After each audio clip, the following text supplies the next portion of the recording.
हनुमान् श्रीपदो वायुपुत्रो रुद्रो नघोजरः अमृत्यवीरवीरश्च ग्रामवासो जनाश्रयः धनदो निर्गुणः शूरो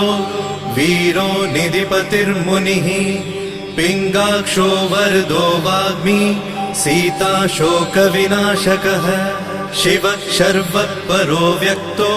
व्यक्तो धराधरः पिङ्गकेशः पिङ्गरोमा श्रुतिगम्यः सनातनः अनादिर्भगवान् देवो विश्वहेतुर्जनाश्रयः आरोग्यकर्ता विश्वेशो विश्वनाथो हरीश्वरः